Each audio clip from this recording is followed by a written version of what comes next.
एक रात की बात है। माता कौशल्या जी को सोते में अपने महल की छत पर किसी के चलने की आहट सुनाई दी। नींद खुल गई। पूछा कौन है। मालूम पड़ा श्रुतकीर्ति जी, सबसे छोटी बहू, शत्रुघ्न जी की पत्नी। माता कौशल्या जी ने उन्हें नीचे बुलाया। श्रुतकीर्ति जी आई, चरणों में प्रणाम कर खड़ी रह गईं। माता कौशल्या जी ने पूछा, श्रुति, इतनी रात को अकेली छत पर क्या कर रही हो बेटी? क्या नींद नहीं आ रही? शत्रुघ्न कहाँ है? श्रुति कीर्ति की आंखें भर आईं। माँ की छाती से चिपटी, गोद में सिमट गईं। बोली, माँ, उन्हें तो देखे हुए 13 वर्ष हो गए। उफ! कौशल्या जी का हृदय कांप कर झटपटा गया। तुरंत आवाज लगाई। सेवक दौड़े आए। आधी रात ही पालकी तैयार हुई। आज शत्रुघ्न जी की खोज होगी। माँ चली। आपको मालूम है शत्रुघ्न जी कहाँ मिले? अयोध्या जी के जिस दरवाजे के बाहर भरत जी नंदीग्राम में तपस्वी होकर रहते हैं, उसी दरवाजे के भीतर एक पत्थर की शिला है। उसी शिला पर अपनी बाह का तकिया बनाकर लेटे मिले। माँ सिराहने बैठ गईं, बालों में हाथ फिराया तो शत्रुघ्न जी ने आंखें खोली। माँ! उठे, चरणों में गिरे। माँ, आपने क्यों कष्ट किया? मुझे बुलवा लिया होता। माँ ने कहा, शत्रुघ्न यहाँ क्यों? शत्रुघ्न जी की रुलाई फूट पड़ी। बोले, माँ, भैया राम जी पिताजी की आज्ञा से वन चले गए। भैया लक्ष्मण जी उनके पीछे चले गए। भैया भरत जी भी नंदीग्राम में हैं।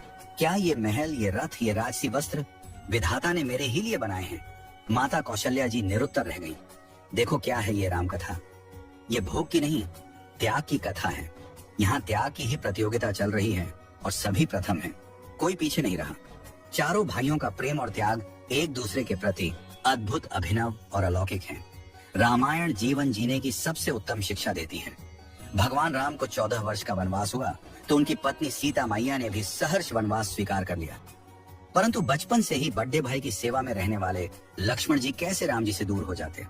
माता सुमित्रा से तो उन्होंने आज्ञा ले ली थी वन जाने की, परंतु जब पत्नी उर्मिला के कक्ष की ओर बढ़ रहे थे तो सोच रहे थे कि माँ ने तो आज्ञा दे दी, परंतु उर्मिला को कैसे समझाऊंगा, क्या बोलूंगा उनसे?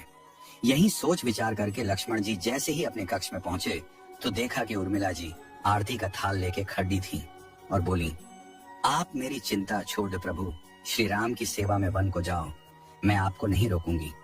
मेरे कारण आपकी सेवा में कोई बाधा न आए, इसलिए साथ जाने की जिद भी नहीं करूंगी।